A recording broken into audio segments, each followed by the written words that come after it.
සාදරයෙන් පිළිගන්නවා fashion tech YouTube channel එකට. අද මම කියලා දෙන්න යන්නේ අපේ ෆොටෝස් වීඩියෝස් අපේ ෆයිල්ස් Google Files app එකේ හංගන විදිය. හරි එහෙනම් අපි බලමු අපේ ෆොටෝස් හංගන විදිය.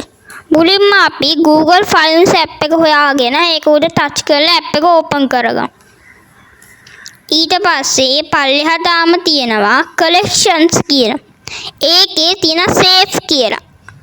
ස්ටාර් එකට එහා පැත්තේ තියෙන එක. එන්න ඒක උඩ ටච් කරන්න. ඊට පස්සේ අපිට මෙතන තියෙනවා pin කියන. pin හරි pattern හරි. කැමති එකක් choose කරගන්න පුළුවන්. මම තෝරගන්නා pin කියන එක.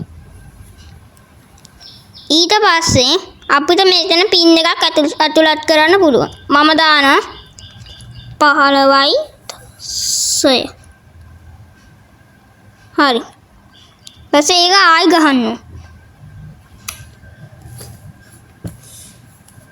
හරි.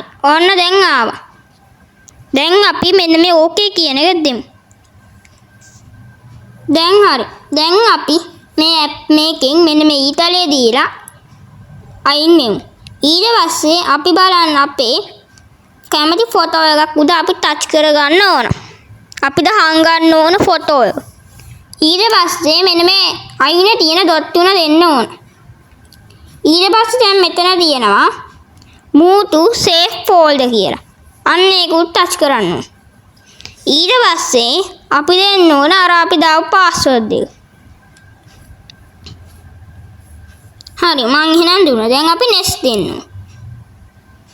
ඔන්න. දැන් මේ ෆොටෝ එක අපේ save folder එකට පැතුණා. දැන් අපි බලමු පාස්වර්ඩ් එක ගහලා. ඔන්න අපේ ෆොටෝ එක තියෙනවා. දැන් අපි හිතමුකෝ මේක අපිට එළියට ගන්න ඕන කියලා. මෙන්න මෙතනද ගිහිල්ලා move out from save folder කියන එක දාන්න ඕන. ඊට පස්සේ මේක move out වෙනවා. දැන් අපේ මේක gallery එකට මෙන්න මෙතන save වෙනවා. files and. හරි. එහෙනම් වීඩියෝ එක ඉවරයි. මේ විදිහට අපිට ෆොටෝස් වීඩියෝස් සංග ගන්න පුළුවන්. මගේ වීඩියෝ එක හොඳ නම් ලයික් කරලා සබ්ස්ක්‍රයිබ් කරලා බෙල් අයිකන් එකක් ක්ලික් කරන්න. ඒ වගේම ඔයගොල්ලන්ගේ යාළුවෝ අතර මේක ෂෙයා කරන්න.